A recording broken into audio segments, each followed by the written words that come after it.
वरन्ताडं नमो सिद्धाडं नमो आयरियाडं नमो वज्रायाडं नमो लोये सब साउडम। पंच परमिष्टि भगवंतों की, गणाचार्य भगवान विराग सागर जी महामंडराज की, पट्टाचार्य भगवान गुरुवर विशुद्ध सागर जी महाराज की,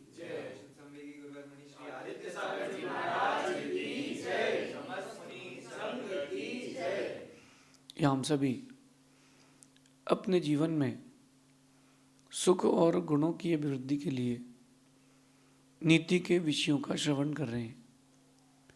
नीतिकार हमें सिखाते हैं कि हमें अपने इस जीवन को प्रीति से और प्रेम से जोड़ के रखना चाहिए। यद्यपि वर्तमान के इस युग में शब्द भी बदनाम हो चुके हैं। शब्दों के बहुत अच्छे अर्थ होते हैं, लेकिन जैसा जिसका अभिप्राय होता है वो शब्दों को वैसा ग्रहण करता है।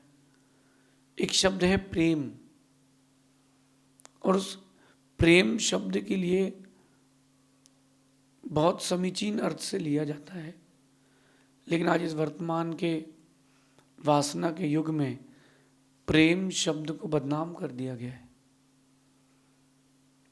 और यही प्रेम या यही प्रीति आपके जीवन की सबसे बड़ी कला है, सबसे मूल्यवान चीज है। आपका लोगों के प्रति आकर्षण क्या है, लोगों का आपके प्रति प्रीति का परिणाम क्या है, ये आपके जीवन की सबसे बड़ी कमाई है।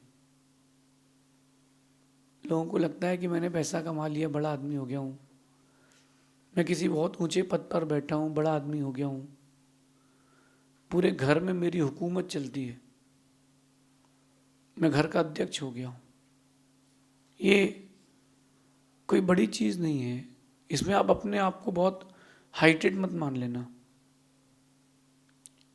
अगर आपकी सबके प्रति प्रीति है और सबकी आपके प्रति प्रीति है तो मानना कि हाँ मैं बड़ा आदमी हो चुका हूं, क्योंकि प्रीति का पात्र बनना हर किसी के बस की बात नहीं है।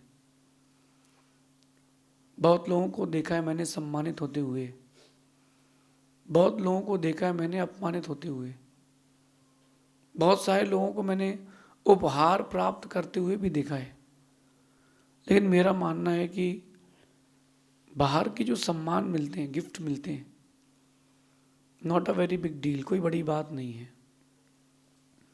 अगर आप किसी के प्रीति के पात्र हैं, कोई आपके प्रति प्रीति का भाव रखता है, इसका मतलब यही है कि आपके पास बहुत बड़ा उपहार है। घर में देख लें, परिवार में देख लें, बिजनेस में देख लें, अपनी स्टडीज़ में देख लें, अपने आसपास के एटमॉस्फेयर में देख लें, अपने आसपास के एटमॉस्फेयर में भी देख सकते हैं आप इस चीज को। कितने लोग आपको दिल से चाहते हैं,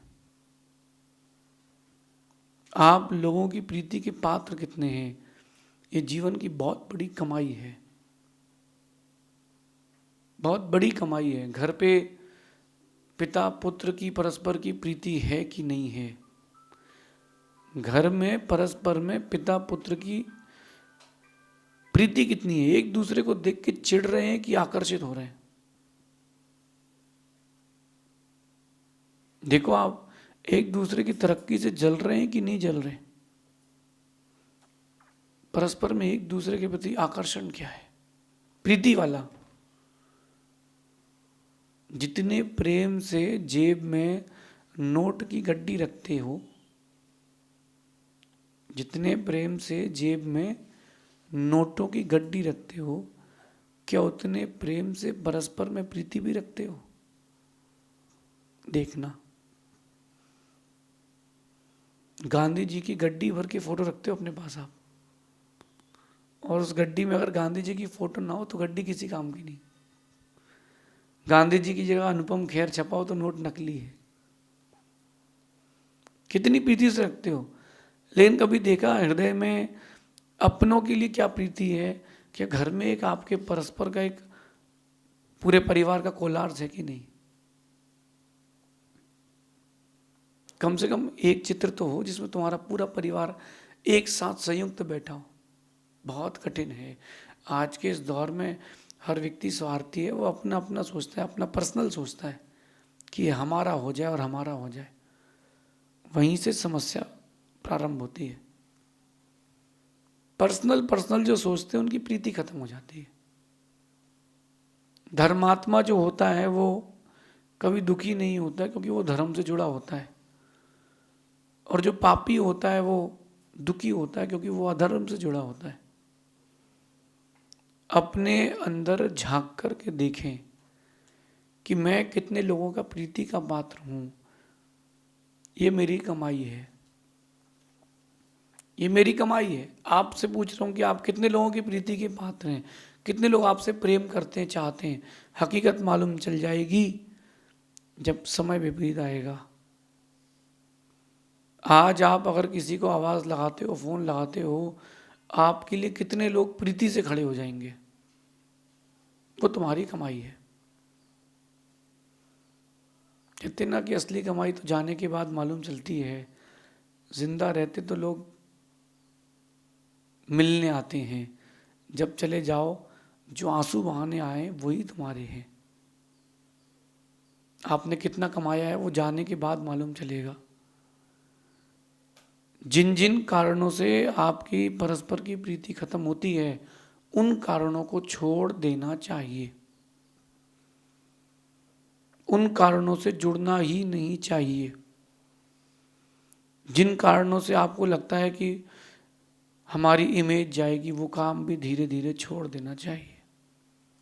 सच तो यही है। एक व्यक्ति को सिगरेट पीने का बड़ा अच्छा शौक था, बढ़िया। लेकिन जब उसके बेटे को मालूम चला, उसको बड़ा दुख हुआ।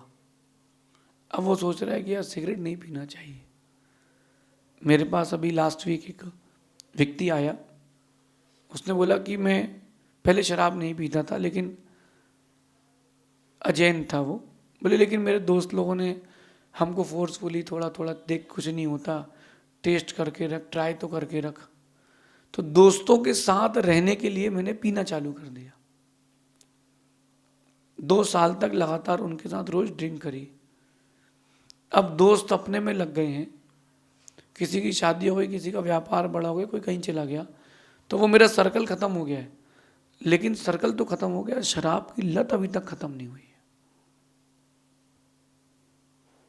मैंने कहा अब, बोले मेरी पत्नी भी मुझे नौकर से भी गया बीता वहां देखती है, उसकी आंखों में मेरी कोई इज्जत नहीं बची है। मैंने कहा क्या करना है, लेकिन शराब नहीं छूट रही, शराब नहीं छूट रही। जिन कारणों से आप दूसरों के प्रीति पात्र बने थे वो संभाल के रखें, और जिन कारणों से आपकी जो प्रीति खत्म हो रही लोगों से, उन कारणों को खत्म करने का सबसे पहला प्रयास करें। क्योंकि किसी की प्रीति का पात्र बनना सबसे बड़ा उपहार है। किसी की प्रीति का पात्र बनना सबसे बड़ा उपहार है। इससे बड़ा कोई गिफ्ट है ही नहीं आपका, आपके लिए, कि लोग आपको चाहते हैं। आप देखो जब कोई आपको चाहता है तो कितना गुड फील होता है। आप लोगों से पूछता हूँ, कभी किसी ने आप लोगों में से किसी का भी ऑटोग्राफ मांगा है? प्लीज एक ऑटोग्राफ दे दीजिए ना। मांगा है? नहीं मांगा, किसी से भी नहीं मांगा। आप लोगों से किसी ने भी नहीं मांगा कि ऑटोग्राफ दे दे। ऑटोग्राफ तभी मांगता है व्यक्ति जब आप उसके प्रीति के पात्र बनते। भले ही आप गली क्रिकेट खेल रहे हो, भले ही आप अपने ऑफिस में हो, आप भले ही सीनियर हो, परिवार में हो, कुछ भी हो, A to Z हमको मतलब ही नहीं। आप देखो कि प्रीति के पात्र कितने बड़े हो। एक बहुत छोटी बात मैंने ऑटोग्राफ की कही है। ये मेरी पेंसिल है, अगर मैं भी किसी को दे दूं तो जिंदगी भर संभाल के रखेगा। कुछ दिन पुरानी बात, एक अजैन बंधु था, वो रास्ते में चल रहा था, तो बोले गुरुजी क्या आपका हाथ छू सकते हैं? मैंने कहा छू लो, कोई बात नहीं भाई। तो उसने मेरा हाथ पकड़ लिया, 10-15 कदम चला। 2 दिन बाद उसकी माँ भी साथ में ही, बोले इससे को बोलो कि नहा तो रहा है लेकिन हाथ ऊपर करके नहाता है, हाथ ही नहीं धो रहा। बोले गुरुजी ने छुआ इसको। आप समझना, मतलब मैं उसको जानता नहीं हूं लेकिन मेरे शब्द उसके लिए इतने आकर्षित हो गए कि मैं उसकी प्रीति का पात्र हो गया। अगर वो मेरी प्रीति का पात्र है, मैं अगर किसी की प्रीति का पात्र हूं, तो सबसे बड़ा उपहार है दुनिया का। और किसी से प्रीति अगर आपको मिल रही है तो इससे बड़ा कोई सम्मान नहीं है दुनिया का। कठिन है, कठिन है प्रीति का पात्र बनना कठिन, क्योंकि उसके लिए गुण चाहिए ना। जब किसी का कंस्ट्रक्शन होता है तो लोहा वो सरिया गिन के उतार लेता है, नापता तोलता नहीं है। अरे ठीक है यार, 10-20 किलो कम होगी, क्या फर्क पड़ता, 2-5 किलो में कुछ नहीं होता। सही है ना कि 2-5 किलो में कुछ नहीं होता, चलता है यार। और अगर सोना लेता है तो 1-1 मिलीग्राम तौल के लेता है। सर जांच करके दीजिए हॉलमार्क है कि नहीं, ये हॉलमार्क है कि नहीं, सब चीज जांच के लेता है। क्यों? सोने में गुण ज्यादा है, तो जिसमें गुण ज्यादा है उसकी कीमत ज्यादा है, और जिसमें गुण ज्यादा है उसी के प्रति प्रीति का भाव आता है। राम के अंदर गुण ज्यादा थे, इसलिए वो जन जन की प्रीति के पात्र थे। मैं ये नहीं कह रहा कि आप सबकी प्रीति के पात्र बन जाएं, कम से कम आप अपने परिवार की प्रीति का पात्र तो बन के रहें। पुत्र तुम्हारा तुमको पिता मानता रहे, पिता तुम्हारे तुमको पुत्र मानते रहे। इतना तो व्यवहार अच्छा रखें, इतनी तो अच्छी भाषा रखें। मैं और किसी चीज की बात ही नहीं कर रहा हूं, मैं भी धार्मिकता को स्पर्श नहीं कर रहा हूं। कम से कम अपनी भाषा और अपने व्यवहार में इतनी अच्छी चीजें रखें, कम से कम लोग आपके प्रति प्रीति का भाव तो रखें। लोग आपको देख करके यहां वहां भागें, यार ये तो लड़ाकू विमान है। कुछ लोग होते हैं लड़ाकू विमान टाइप के। लड़ाकू विमान समझते हैं? फाइटर प्लेन, उनको जब निकालो तब वो दंगा करके आते हैं। कुछ लोग ऐसे ही होते हैं, उनकी भाषा होती है लड़ाकू विमान जैसी, कुछ बोले नहीं कि लड़ेंगे। मेरे साथ भी मैंने बहुत बार देखा है। अगर कोई मेरी चर्या में गया है तो कुछ लोग लड़ाकू विमान टाइप के जाते हो, चिल्लाते ही रहते हैं। कुछ लोग ऐसे रहते हैं जो प्यार से बोल के सुनिए, सुनते हैं, समझते हैं। तो ऐसे लोगों को मैं देख कर लगता है कि लड़ाकू विमान है। जब ये आधा घंटे मेरे साथ है तो मैं परेशान हूं, और जब ये दिन भर घर पे रहेगा तो उसका क्या होगा। फाइटर प्लेन्स हैं, उनको तो टैटू बनाना चाहिए, MiG-25, राफेल, ऐसे टैटू बना के रखना चाहिए अपनी लाइफ में। क्योंकि बोले हम तो वहां जाते हैं, वहां बम पटक के ही आते हैं। ऐसे लोग कभी किसी के प्रीति का पात्र नहीं बनते। ऐसे लोग कभी किसी की प्रीति का पात्र नहीं बनते। अपन प्रीति का पात्र बनना सीखें। तो उसके लिए क्या करना पड़ेगा? उसके लिए आपको अपना व्यवहार और अपनी भाषा पर काम करना पड़ेगा। जैसी आपकी भाषा होगी वैसा आपके प्रति आकर्षण होगा। देखो आप, मोर, उसकी आवाज सुनना, कोयल की आवाज सुनना, कभी बगुले या फिर बतख की आवाज सुनना। बतख की आवाज फटी फटी आती है, कौए की आवाज कर्कश आती है, नहीं आती? आपकी आवाज सुनकर के किसी के चित्त को शांति मिल रही हो, इसका मतलब आपकी भाषा अच्छी है। कोई भी बात हो उसको पोलाइटली प्रेजेंट करें। एक पुत्र ने अपने पिता से बात रखी कि पिताजी मेरा ये काम करने की इच्छा है। बहुत देर तक लंबे डिस्कशन के बाद पिताजी चटक गए। राफेल, एकदम से वो MiG-25 हो गए, अग्नि मिसाइल। तो उन्होंने टेबल पर कांच की गिलासें रखी थी, तो लगभग 6 गिलासें रखी थी। उन्होंने उठाई और 2 गिलास कांच की ज़मीन में फेंकी कि मैंने मना कर दिया, तू ये काम नहीं करेगा। तो बेटे ने सोचा चलो बची 4 अपन फेंक देते हैं, तो उसने बची 4 गिलासें फेंक दी। और धीरे से कहता है, पिताजी अगर गिलास फेंकने से बात मानी जाती है तो मैंने 4 फेंकी, आपने 2 फेंकी। प्यार से भी तो मना कर सकते हैं, प्यार से भी तो मना कर सकते हैं। अगर आपकी भाषा और आपके व्यवहार में मधुरता है, समरसता है, व्यक्ति आपके प्रति सहज आकर्षित होगा, प्रीति बढ़ेगी। माना कि मैंने कमंडल खाली किया सुखाने के लिए, कोई नया व्यक्ति है, उसको नहीं पता था और उसने पानी भर दिया उसमें, और मुझे कमंडल खाली करके सुखाना था, तो मैं उससे ये भी बोल सकता हूँ कि बेटा तुमने बिना पूछे भर दिया है, अब फिर से खाली कर दो। कई लोग चटक जाते हैं तो राफेल क्या बोलते हैं, आदमी है कि पजामा। तुम्हारे पिताजी ने कुछ सिखाया है कि नहीं तुमको? इतना सारा बोलने की जगह अपन अपनी इमेज क्यों गिराएं? शॉर्ट में बोल दो ना। कई बार होता है चीज़ें बिगड़ जाती हैं, व्यक्ति से गलती हो गई और चीज़ें उसके हाथ से बिगड़ गई, अपन उसको कट मार के घुमा फिरा के कहते हैं, उसको चुभता है। डायरेक्ट बोल दो, डायरेक्ट बोल दो, वो ज़्यादा अच्छा है, क्योंकि वो उसको सहन कर जाता है, अपनी गलती स्वीकारता है। लेकिन बोलने का तरीका अच्छा हो कि आप हमसे अगर पूछ लेते तो अच्छा था, आपने हमारा काम बिगाड़ दिया। देखो कितना अंतर आ गया। आप हमसे पूछ लेते, हमारा तो समय बर्बाद हो गया। बोलने का तरीका होना चाहिए और नीति से बोलना चाहिए। और आपको लग रहा है कि वो व्यक्ति जो है वो इसी प्रकार की उसकी आदत हो गई है, तो नीति से काम करें। फिर आप उसको थोड़ा सा भयभीत करके रखें ताकि वो अगली बार इतनी बड़ी गलती ना करे।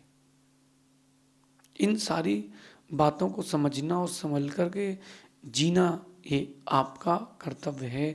प्रेम और प्रीति आपके जीवन की सबसे मूल्यवान क्रियाएं हैं और इसी को आप भूल चुके हो। बेटा कहता है, पापा आप ऑफिस से आ गए? हाँ आ गए, ज़्यादा दिमाग नहीं खाओ। वो दिन भर से इसी बात का इंतज़ार कर रहा था। एक पिता ने मुझे अपनी कहानी बताई, मेरे प्रवचन सुनने के बाद मुझे बहुत अच्छी लगी वो कहानी। मैंने कहा कि परिवार को वक्त ज़्यादा दो और बच्चों को खासकर अपने। तो उसकी आंख में आंसू थे। मैंने पूछा क्या हो गया? बोले मैं परसों 3 दिन के लिए, मैं अभी एक लास्ट वीक 3 दिन के लिए बाहर जा रहा था, तो मेरी बेटी, वैसे तो वो अपनी माँ के साथ सोती है, लेकिन वो मेरे साथ आई, पास सोने के लिए आई। मेरी छोटी सी बेटी, मैं फ़ोन चला रहा था और मेरे गाल पे हाथ फेर रही थी और मैं फ़ोन ही चला रहा था और मैं उससे कहता कि चल सो जा। मैं फ़ोन चला रहा था और वो मुझसे 5 मिनट बात करना चाहती थी। मैं फ़ोन ही चलाता रहा और मेरे हाथ पे गाल फेरते फेरते सो गई। ये बात मुझे 1 हफ्ते बाद आपकी बात सुन करके रियलाइज़ हुई है कि मुझे अपने बच्चों को टाइम देना था। अब उसको रियलाइज़ हो गया, वापस प्रीति सेट हो गई। आप इन अपने जीवन की छोटी छोटी बातों से खुद को जोड़ें, रियलाइज़ करें कि आपके जीवन में क्या क्या क्रियाएं आवश्यक हैं।